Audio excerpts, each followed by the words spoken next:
Funding for this program has been provided by Dennis and Charlene Covert. Thank the Board of Directors of Honor Flight Northeast Indiana for their dedication and commitment to making Honor Flight a successful program to honor America's veterans. We should honor our veterans because we cherish our freedoms. And it is because of the great sacrifices of the World War II veterans, men and women, that we have our freedoms. Let's also always remember the men and women of today's armed forces of the United States of America, who currently serve to keep America free and safe. We offer our sincere thanks, gratitude, and appreciation to veterans of all eras. Additional funding provided by Summit Hearing Solutions and by the following.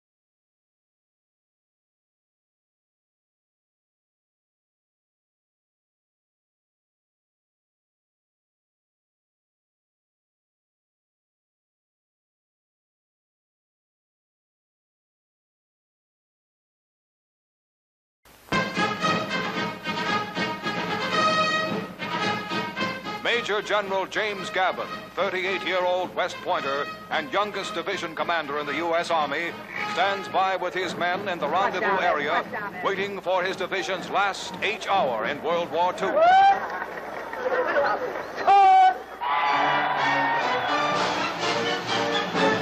This is the jump-off.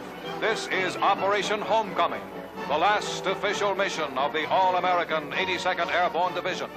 Their objective, the 4.5-mile parade route through New York City, the largest big-time victory parade since Pershing AEF down Fifth Avenue in 1919. Reinforced with veterans from 3 other airborne infantry units, the 13,000 crack glider and paratroops of the 82nd swing to the proud cadence of the foot soldier. Their first salute they throw to their comrades who must stand on the curb, whose red blood and purple heart pulse to a parade they cannot march in.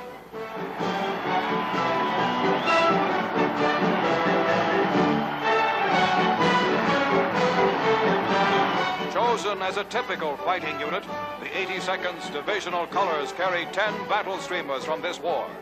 With 467 days of combat time, the 82nd was decorated for the Sicily campaign, for the fighting around Rome and Naples, and for jumping down the chimney of Hitler's fortress Europe to spearhead the Normandy invasion, for the Nijmegen drop on the Rhine, and for helping to break the back of the Wehrmacht in the Battle of the Bulge.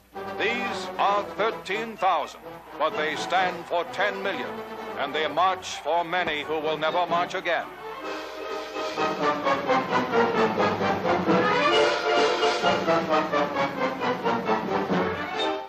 In my mind growing up, I remember pictures of the ticker tape parade and had in my mind that they came back to applause and thanks and appreciation. I could not believe how many World War II veterans said on the trip, no one ever said thank you before. And I didn't know that.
my father was a World War II veteran, my uncles, a lot of family members. And that was really my initial interest, is I wanted to get Dad out there. My dad was at a point where, with his age and his failing health, several times I would hear him when he'd go to do something he couldn't do anymore. I would hear him just kind of mumble, "Oh, I'm just an old man," like that's nothing.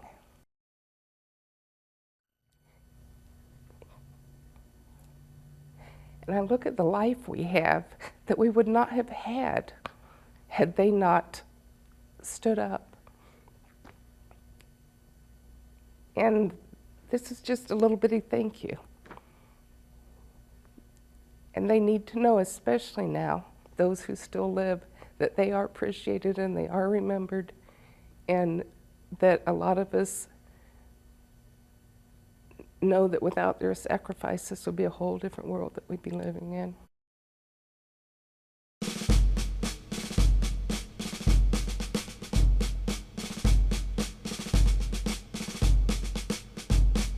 I was in England as a tank mechanic, and I was working and doing the little things down in Tidworth Heath, that was in the suburb of London.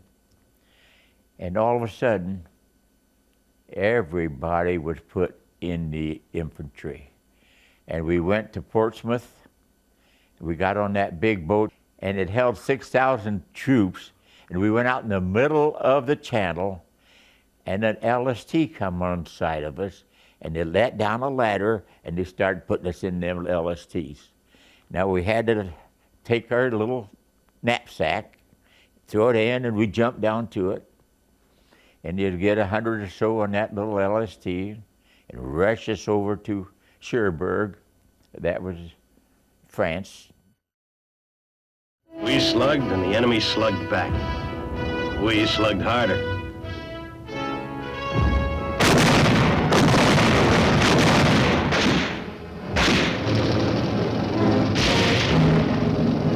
Then there was Sanlo, the worst.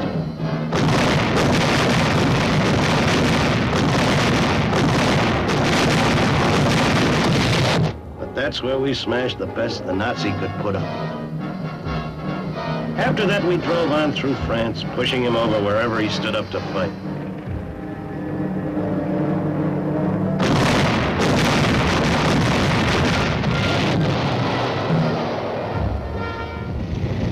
Now we were moving into Belgium, Luxembourg. Germany was to be next. We were moving so fast that the rumor machine started grinding out that old line, "Home for Christmas."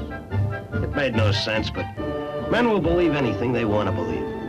In the middle of our line, stretching about 85 miles, was the Ardennes Forest. To its north, we had 2 divisions. There were 2 more in the south.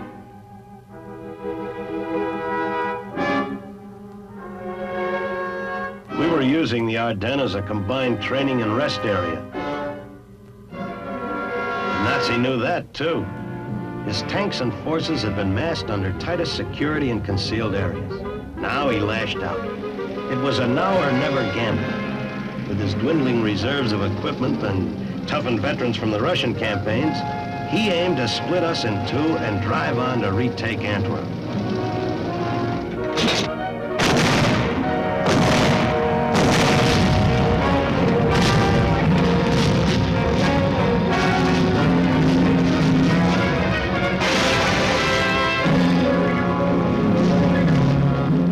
Off balance, and we paid for it. Christmas Eve, we heard on our little radio that we was carrying with us, my captain anyway, I was next to him.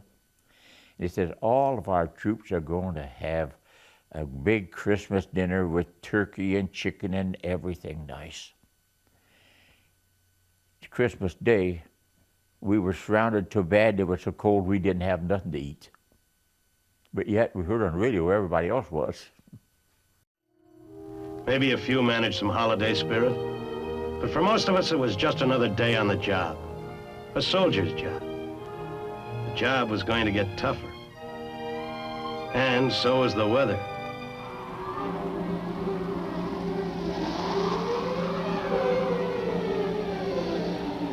Communications were disrupted. Supply lines cut. Contact between units was lost. And there were units that were lost, too.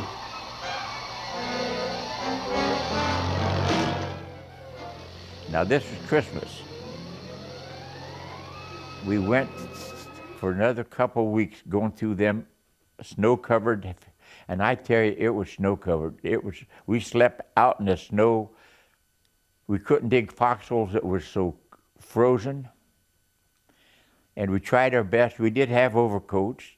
Feet were wet. But we didn't have nothing to eat for a couple of weeks. We were starving. Now, I was one of the lucky ones. Of course, I kept some sea rations in my pocket. Big hunk of cheese. And I take a nibble. We was going to go into Petatalis, and there was a crossroads. And they said, and my captain says, we're going to be able to have a good night's rest and a dinner, because we're going to take, they've got a big barn there. That same night before we got there, my good friend froze to death. Foxworthy was his name. He was 45 years old. I was 24. He was too old. He come from Pennsylvania. He worked for the steel companies, but yet he had to be drafted because they couldn't get enough in their area to go. But he died. And it hurt me because he was a good man. Him and I slept together, tried to keep each other warm. Could I say something embarrassing? Now, through all this time, I had a little bowel trouble. They started to run. There was snow that deep. But I took my pants down and I scraped away. But when I went out to go, there was a German soldier there dead laying. I went right in his face. And it made me feel so bad about that. But I couldn't help it. In the morning, we had a little breakfast, and it was God sent. And the captain, now I was nobody but a PFC infantry, but he said, Bob, you're going to be my colonel. He says, you're going to take this patrol and you're going to go down this way and lead them around this little town. And he had a map there and showed it to me. And the name was Petatalis. Now, we didn't go down the road. There was some snow all over it. We went down in the gully part, so they couldn't see us down the road.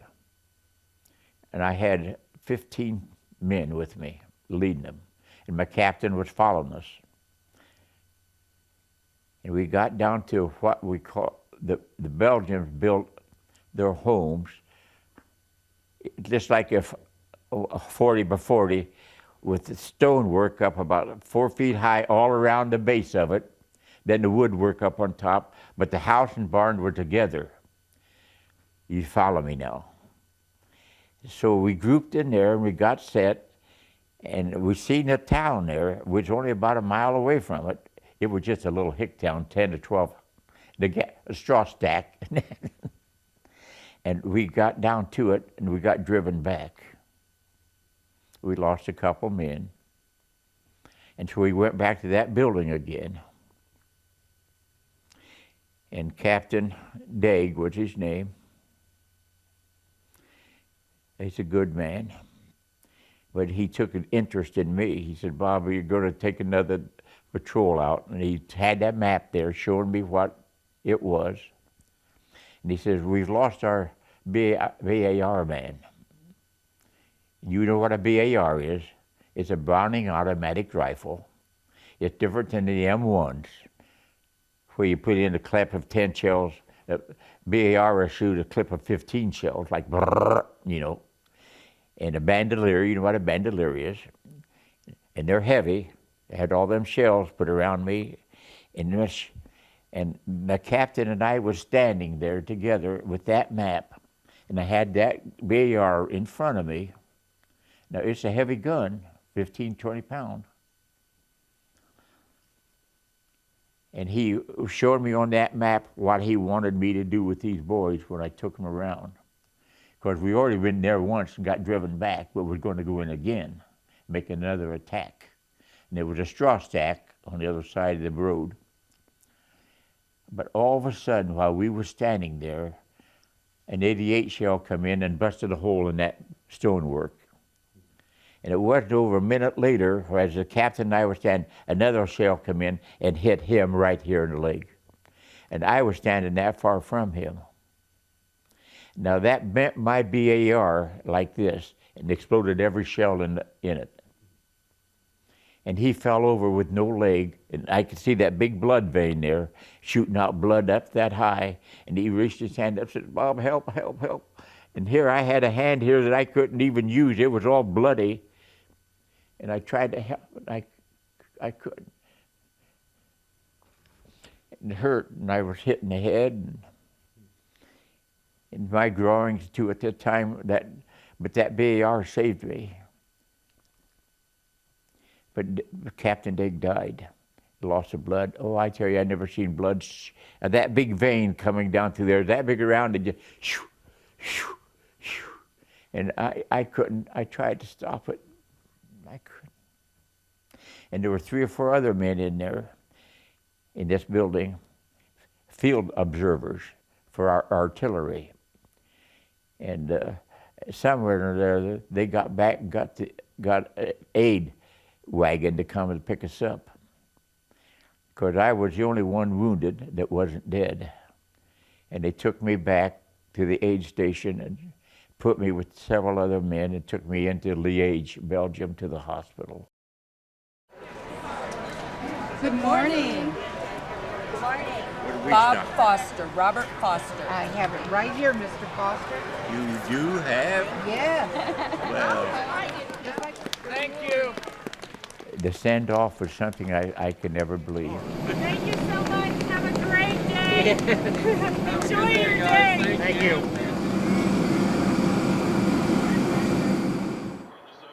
The flight was beautiful.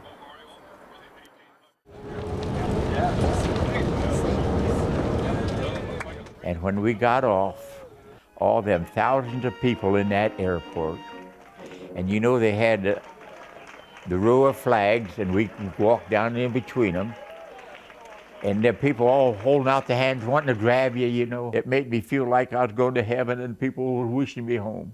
No kidding. It was glorious. Everybody was happy and jolly, and just like, "You're coming home, brother."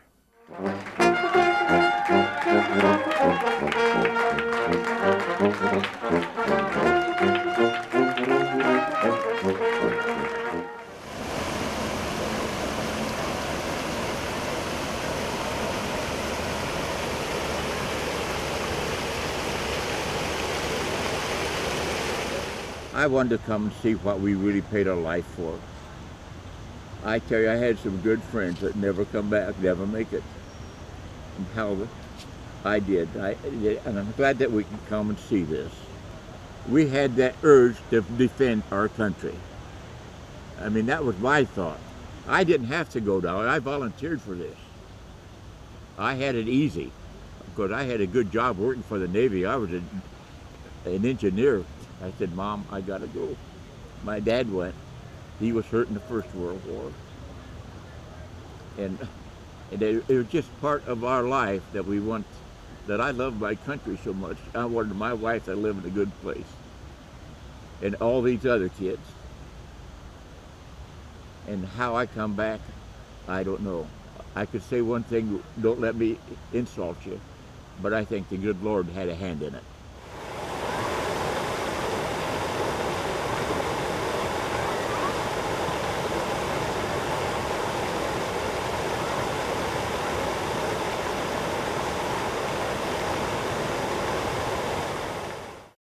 Someone did a documentary that showed on Veterans Day of the originator, the hub in Springfield, Ohio, Earl Morris, who started the whole thing. And they did a documentary, and I watched it and just was so taken by the need to do this. And at that time, they had started having other hubs in a few different states, had started being active, and I thought surely somebody in this area is doing it, so I contacted Earl just to see who I might contact here and see if I could help. And no one had started it yet, so he invited me to a meeting that they were having in February in DC, just kind of a summit, inviting people who thought they might be interested and sharing their experiences. And I went to that, and I just knew I wanted to be a part of this group. And I left not having to decide anymore if I was going to do it. It was like, it wasn't a choice anymore. It was more how do you go about it? I had just started working at the World War II Museum in Auburn. And I was the event coordinator there. And at the time, my director came to me and kind of involuntarily volunteered me for this new meeting, this new organization that was going to be starting up in Fort Wayne. Laura had contacted the World War II Museum, they're the Victory Museum at the time, thinking, you know, that would be a great pairing, you know, let's piggyback on this, which in reality, you know, it makes sense, it was kind of a no-brainer. But she wasn't sure, you know, how we should participate or, you know, how she could go about using the resources that we had. Obviously, we had a ton of connections with local veterans, and that was her biggest concern is how do we get this idea out to our local World War II vets so they know to even submit an application to us. We had a meeting the first time. I'd never met Laura before, and her and I just clicked. We had so many people involved helping with fundraisers and, you know, mailings and public speaking and all the things that are so out of our comfort zone, out of my comfort zone. And then you would look at what you needed and what you had, and you would start wondering, are you ever going to get there? We knew we wouldn't quit, but we didn't know how many veterans we would lose that were on the list, that had been on the list for two years already by the time we started. So there was an urgency. Jerry Harris was the original board member. He was a veteran on the original 5 board member. And he tells the story that Laura come out, and he's got a little business over in East State Street, and she come out one day and set a card table up out on State Street and sat there the whole day, and I don't know what the whole day, but several hours, and it collected a total of $14, you know, and towards a $35,000 flight, you know, and that's the way it started out, a few dollars, and then Jerry and his wife, I think, wrote her a check for $150 at the end of the day, just to show their appreciation for what she's trying to do. And Jerry will tell you, he just absolutely didn't think there's any way that would ever happen, that they would actually get a flight off, and he was totally surprised when they decided they were going to do a flight. And there was quite a few people digging in their pockets for that first flight to make it happen. We were founded in March of 2008, and I don't think we took our first flight until May 2009. We did everything from the Tulip Festival in Manchester, you know, taking around a bucket and giving away flags for dollar bills. We did Mike's car washes. I remember, you know, third-degree burns from a sunburn from being out there for 12 hours a day out at Sam's Club, just trying to explain to people what Honor Flight was. We just had to get that first flight. We knew if we could get that, then sky was the limit from there on out. Of course, no sleep the night before. And we were out at the airport, I think, probably, at least Tiffany and I, probably from 4:30 on. I don't remember a lot about it because I think my nerves were just so shot, and it was hard to believe it was really happening. When we got that first flight, it was a gorgeous day. Perfect spring day you could ever ask for. The sun was out, the sky was blue, the clouds were gorgeous. Laura and I just sat there and looked at each other, and we were like, can you believe this? We did it. 27 veterans from Fort Wayne got to go to a World War II memorial, free of charge, one day, leave in the morning, get back in the evening. There was 5 of us really, maybe 6 at that time, that put all that together. It was, I get goosebumps now thinking about it. I don't know how we did it, to be honest with you. My big fear each time is safety. You know, we live in fear of something happening to one of the veterans when we're out there. So by the time we got home, got everybody unloaded, it It was a high five, we did it, and how soon can we do it again?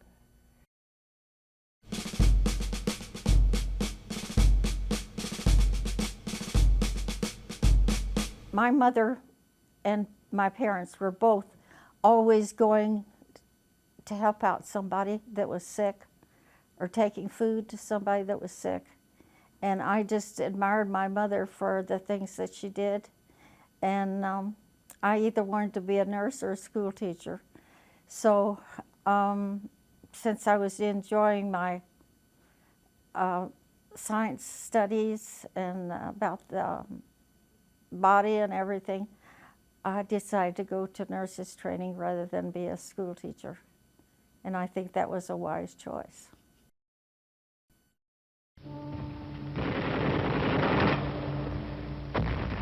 Summer 1945, and the war was 1 million men old.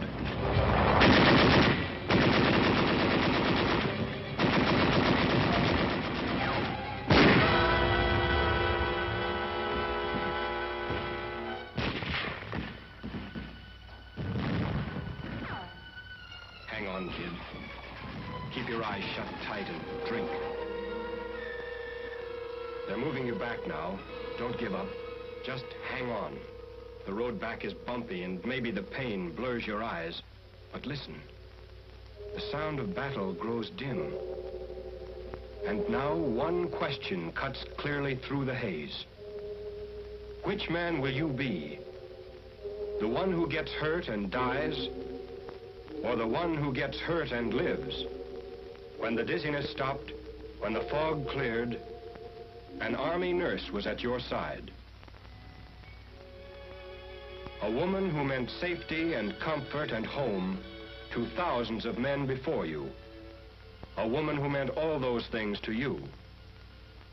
A nurse brought another American's blood to your side to pour new strength into your veins. A nurse handed clamps to the surgeon and counted sponges.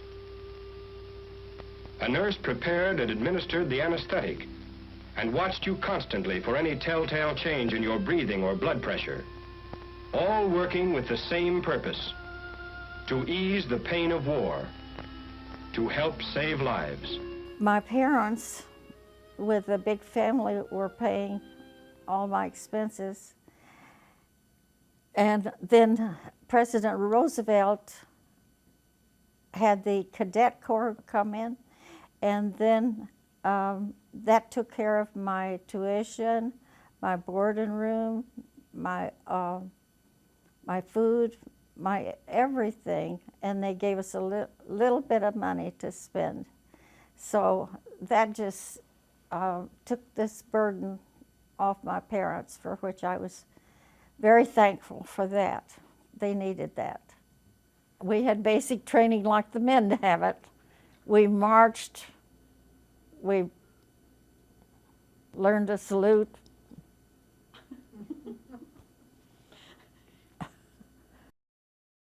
After 3 years of professional schooling, the nurses were given 4 weeks of basic training. In those early days, perhaps the nurse wondered why she had to sit through seemingly endless classes and submit to rigid discipline. Often, while muscles ached and groaned, she may have wondered why it was necessary to take those long hikes or grope her way through a gassed area. Yet there were demands that would require of her perfect physical health and stamina, the strength to stand up under the rigors of combat nursing. 4 weeks of basic training finished, the Army nurse was ready to serve wherever the Army needed her most. They sent me to Brooke General Hospital, where I started out working with patients who had had shrapnel in their chest, had had surgery, and then they transferred me from there to McCloskey General Hospital. I don't remember if it's a station or a general. Anywhere where I took care of amputees primarily. So anyway, they had the legs and arms off, and this was actually finishing up my nurses training. Nurses sterilized the operating equipment, the surgical gowns and gloves, prepared drugs, laid out the instruments which the doctor needed for his next operation, and kept accurate records of each patient's history and progress. While in a civilian hospital, the ratio is usually 1 nurse to every 3 beds.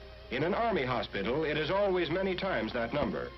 To help lift the burden from the nurses' shoulders, enlisted technicians trained in special schools are assigned to work under her direct supervision.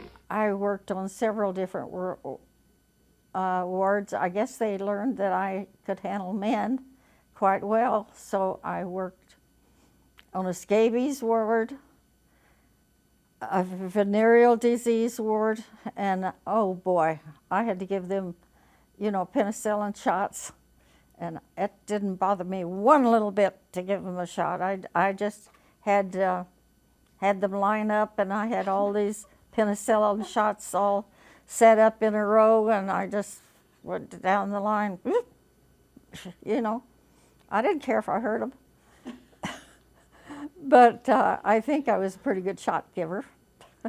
Her being the oldest of 10 really helped her to because she was usually a charge nurse. And she took charge, and I can really see that in her.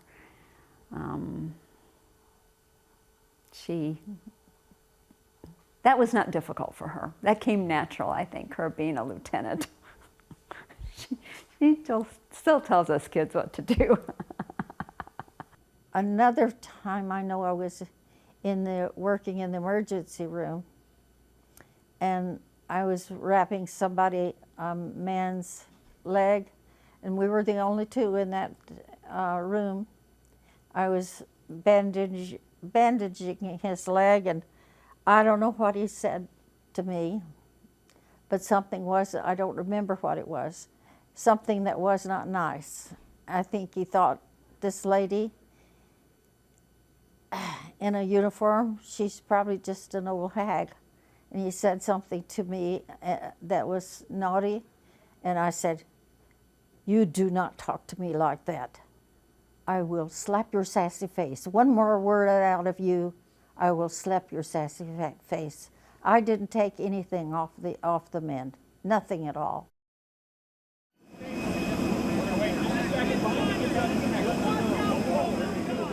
Flight number 13, we had 2 ladies. Whenever we have ladies on the flight, we make it a point to stop at the Women's Memorial there in DC, right outside of Arlington. And this was a unique situation where Brigadier General Wilma Vaught was there. And she was the first woman general in the Air Force. And she's the one that spearheaded the whole Women's Memorial there in DC. And to have her there at the time that we brought our ladies in was really, really neat. I had all sorts of men wanting to date me, but I was very picky. Yeah. There you go. They said, we have a special surprise for you. So I think they were kind of looking for us because we had one other lady on the flight that was also, had been a nurse. And so then we were introduced to this Brigadier General, and that was very special. They brought up Mom's picture on the slideshow of all the women that have served, and it was a wonderful surprise for my mom. I want you to know that it's because of women like this who served in World War II that we who serve today, other than nurses, are able to serve, because they did good, and as a result, Generals Eisenhower and Marshall got the legislation through making women members of the armed forces. So we owe a great vote of thanks.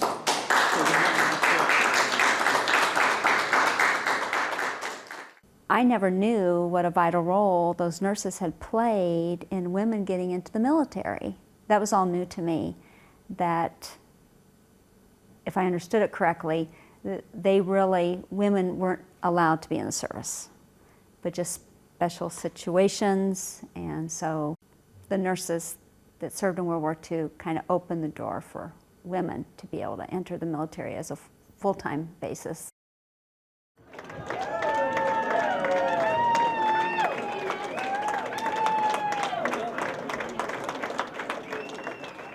When we returned, they gave us flowers.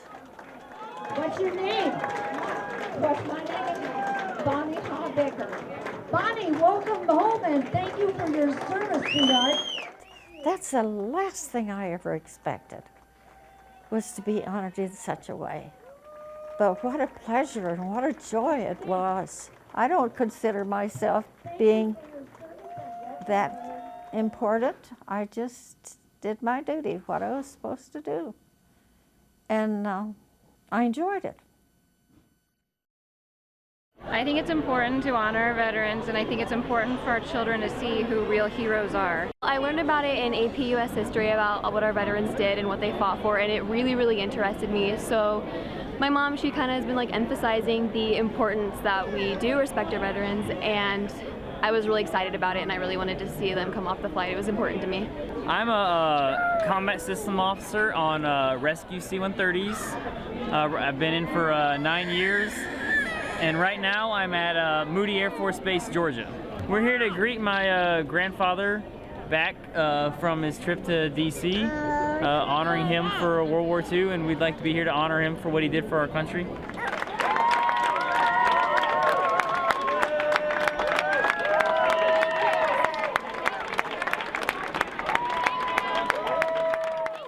Last year we decided that we would try a hybrid thing where we launch from the military side and then bring the vets back to the civilian side, to the passenger terminal at Fort Wayne International, and we got great reception from the airport authority and all the airport managers out there. So all 3 flights this year we did that. We bring them back to the terminal, and then we announce it to the public that they can come out for homecoming. And our first flight in April, they estimated we had probably 500 people there. And then our second flight in May 28th, they estimated probably 1,000 to 1,100. Then I think our last flight in October, it's well over that number. So we pretty much, that whole west wing of the terminal where all the ticket counters are at, we're pretty much filling that up with a flag line and solid masses of humanity. Oh, great. Thanks a lot. They love making the blankets, so I said, why don't we do it, see if we can do it for Honor Flight, because we're from Ohio, and Honor Flight is a state project for Ohio FCCLA. So, but this is the closest hub for us. Sure. After I called Bob Meyer to see if we could do that, and he said, sure, that would be great. So we started thinking only one, and they loved it so much they've asked us to do it again, and the kids want to. It was their decision if they wanted to continue making the blankets. There was one gentleman last year who didn't quite want to accept the blanket because he kept saying how he didn't deserve it. And you know, anybody who went out to do that deserves that kind of thing. But the looks on their faces, and last year a gentleman was in a wheelchair, and he was like, I think about 97, and he sees us all standing there, and he goes, well, where did all these people come from? And he just started crying. So we all started crying. It's just one of the best feelings that you will ever have. To me, what is, I don't know, memorable, sticks with me is, as bad as I did not want to leave it, it was good. It was good because it's one of those things where you can get something started and you get the right people on board with the same vision and skills that you don't have. And so when I had to leave, a lot of different hubs, when the founder leaves, it kind of falls apart. This group was just phenomenal. Not only did they keep it going, but they made it grow to a place that I never imagined it could. In the beginning, it was, I mean, I guarantee she was working 60+ hours on this to get us going. And yeah, we had some other board members and volunteers, but we kind of didn't know, how to do this yet either. And Laura had the reins of it. And then thankfully, she got transferred. Unfortunate for us, but fortunate for her. And the reins were kind of open here at this point, and we're all looking and pointing fingers at each other saying, who's going to do what Laura did now? And I was the young one, so I didn't really have much say. And Laura came to me and just said, if this is going to continue, you're the one that has the next most experience, and you've participated on the flights. You've been doing, seeing what I've been doing. I kind of got forced into it, but I don't regret that at all. And so I did that for about 2 years, and then I transitioned in my own line of work too, and it just got to be a lot for me to try to balance the both of them. And I kind of felt like at that time I was being a disservice to the organization. I wasn't able to commit 100%. Thankfully, Bob had been with us for about a year, and he kind of got forced into the position too. I had a sit down with he and Sandy at that time in a personal meeting, and I just said, look, we're not going to grow anymore if I stay in this position. You guys have done a tremendous amount behind the scenes for us. You have a lot of contacts, Bob. People respect you. It's either you or it's nobody. And they accepted it with open arms, thankfully. And I'll tell you what, they've been the best thing for this organization. We would certainly not be where we're at. The numbers, the fact that we now have a partnership with Air National Guard, the fundraising, the people he knew, it's just kind of one of those things, all of this has been God's timing and introducing people at the right time and introducing them into the right position for honor flight. I was retired, not looking for more stuff to pass time with. I had some pretty good hobbies, but I had, in a period of a 2-week period, I'd talked to a veteran from Decatur who had just been on the very, very first honor flight in May of 2009.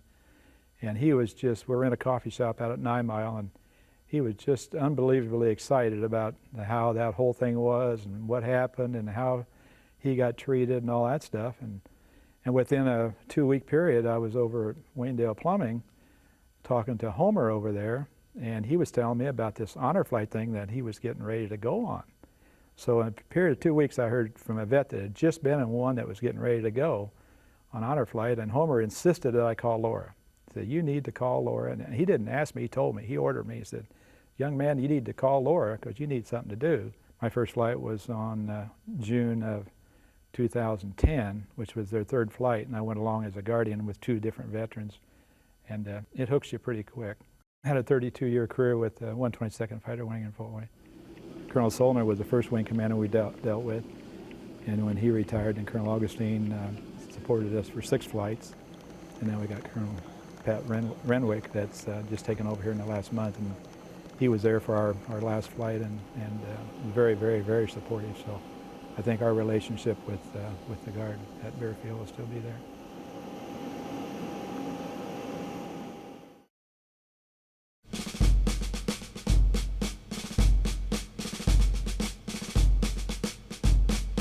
High school kids will introduce me, younger folks. I said, you think your life can't change? I said, I graduated from Hunting Catholic High School in June of 1942. In June of 1944, I was swimming for my life in France. Now that's how things can change.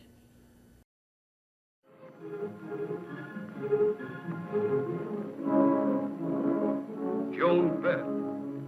The LCIs are loaded. The next time these men step ashore will be on an enemy beach. At ports of embarkation, the troops prepare themselves for their greatest battle.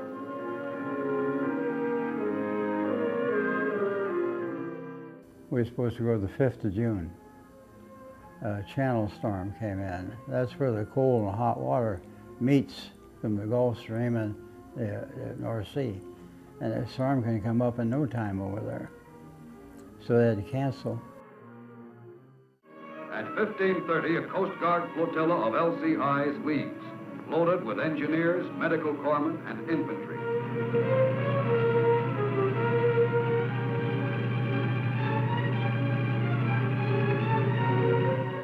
D-Day approaches, and the ships are in their assigned positions.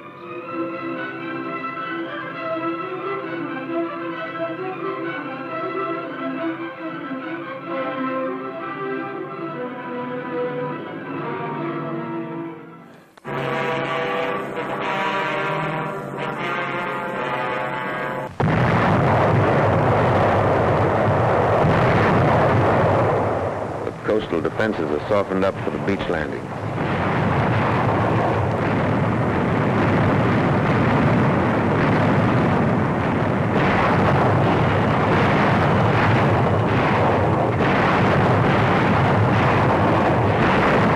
daybreak.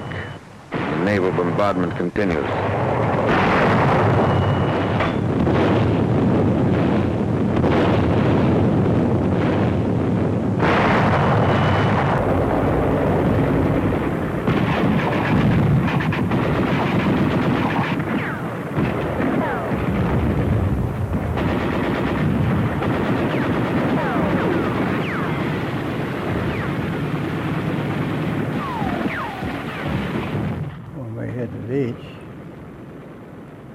Struggle trying to get into shallow enough water.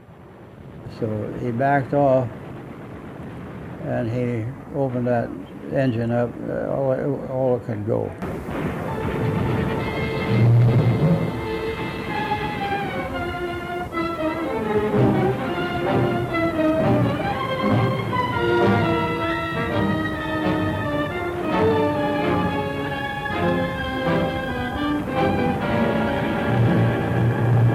The whole ship was just trembling. And we hit the beach, and we bounced, and the tide is pushing in also in the waves. And we went in a little bit, and we bounced again, and then then there was a big explosion up forward. 17, 18 guys died up there right away in that hold. A guy that had been on the shore and seen it, he told me about it. Blue guys 20 feet in the air. It turned that ramp over. And they took an awful beating right away. The Army did. Crew member come and open the hatch. Just get your gear off and get everything on you got on and get overboard into the water. Well, you looked up forward, there was flames 20, 30 feet in the air. And I thought, it struck me, well, what's the burn like that? Well, it was the Army engineers had flamethrowers, and it set them off. So they had a terrible, terrible time up forward. And in my case, I had 2 large medical packs, one on each hip, backpack, gas mask. I jumped overboard and went under my helmet, lost my helmet. Swimming with 3 layers of clothes and combat boots, and then getting all the shot at and everything. And so I swam part of the way, helped a couple guys on the way. This other guy was carrying a big piece of radio equipment on his back, and he was having a heck of a struggle, and I helped him to keep his head up. I thought he was going to drown. And so we finally, our feet touched the ground. And we were in that deep, so we walked till we got about waist deep. And he told me before that to go ahead without him. He said, I'll be all right, just leave me alone, I'll be all right. He didn't exactly do it, but we got in about chest deep water. And you know, a wave breaks and then the water goes back, it's smooth. Here come a pattern machine gun bullets to my left. And about every foot is hitting the water.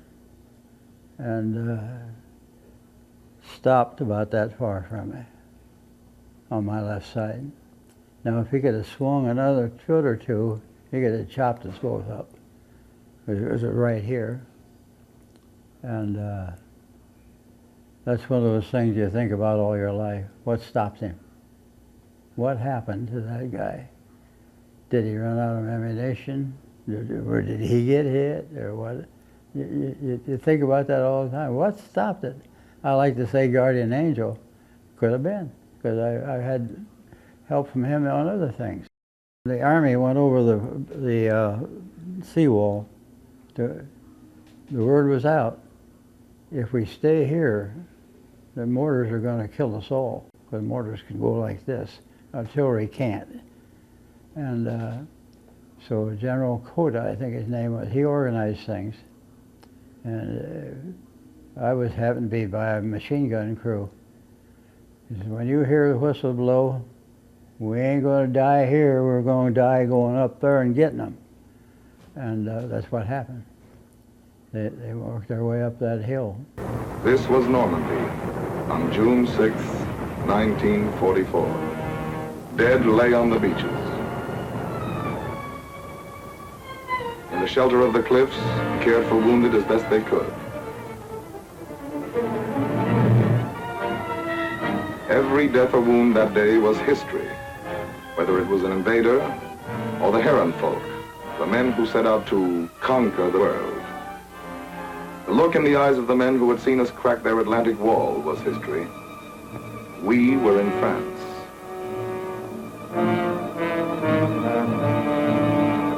Like I say, we were left at the beach, which we were supposed to do.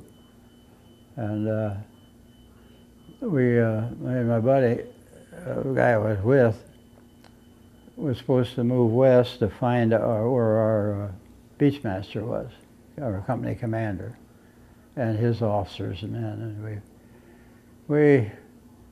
we damn near got it a couple times going down there. One time he jumped up and wanted to go, and because the tank was on the road and they was trying to hit it, and I grabbed him and pulled him back, and if we'd have went, we'd have got killed. But we timed the shells coming in. And I said, now, the next time one lands, let's run to beat hell and get past this thing, which we did. Otherwise, we'd have got killed for sure. Well, we finally got to the beachmaster, company commander. He was burnt pretty bad from his wherever exposed skin, face, arms. Our beachmaster, he took something through his neck. It went in and out, but didn't hit nothing vital. He had sore on each side. And his assistant did a shot in the back of the leg. And our doctor, mind you, we had for 8 corpsmen, a doctor. He wasn't there. He was missing. So, and the company commander says, boy, you're just on your own. You go do the best you can with what you find. I don't like to say this, but the guy in rank above us, he was scared so bad he couldn't even talk. Ask him about something, he'd just stare. So there was no leadership. So I just set up my own practice, more or less. If a soldier would come to you, they see your armband for help, or send you to somebody where they've seen a guy laying wounded. And talking about taking advantage of, we put 14 on one guy. He'd been hit here in the knees. Every time I thought we had done with him, he'd say, no, I think I got hit here. And dig into his clothes and find a piece of shrapnel. Well, it was under his skin. But, so if you need advantages, you had to go very far. If there's a dead guy, take his food, take it off the dead. Even somebody's rifle gets messed up, take the dead guy's rifle. Out in the channel, the rescue boats of the Coast Guard are looking for survivors and aiding damaged vessels.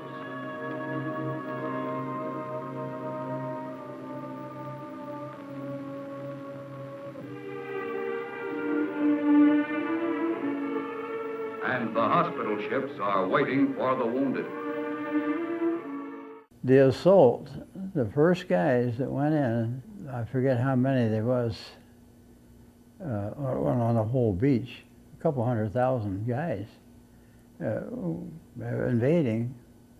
And for that morning, we took 50% casualties. Half of us was killed or wounded of those people, which was with them. Half of us was killed or wounded.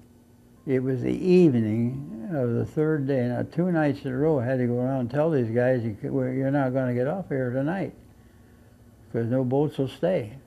That was 3 days he was laying there. And we finally got stretchers and things like that, and we got him on a stretcher and put him in a landing craft.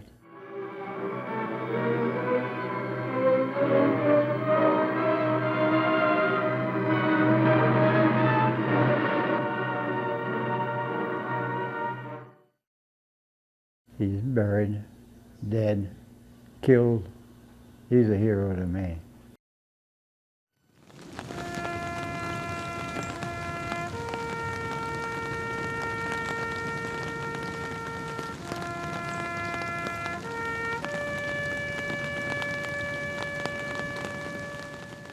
One of my favorite quotes from Winston Churchill is, "Courage is rightly esteemed the first of human qualities, because it is the quality which guarantees all others."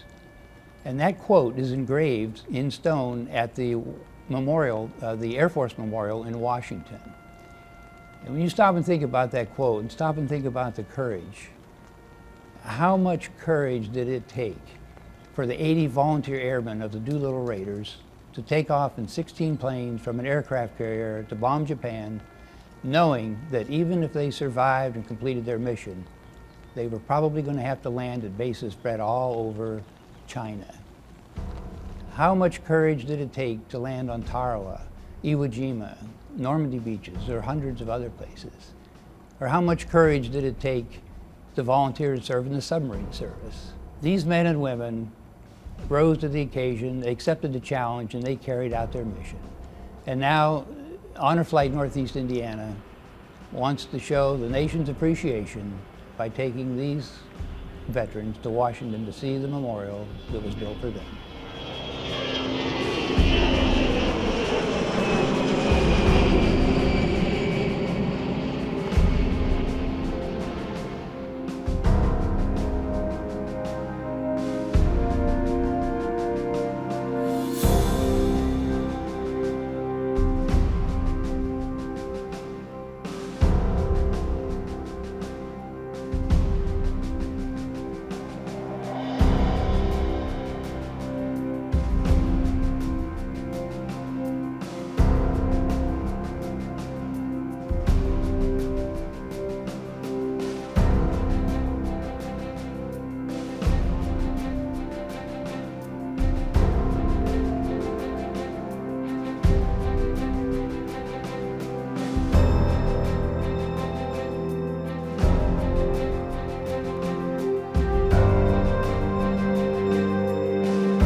Funding for this program has been provided by Dennis and Charlene Covert. Thank the Board of Directors of Honor Flight Northeast Indiana for their dedication and commitment to making Honor Flight a successful program to honor America's veterans.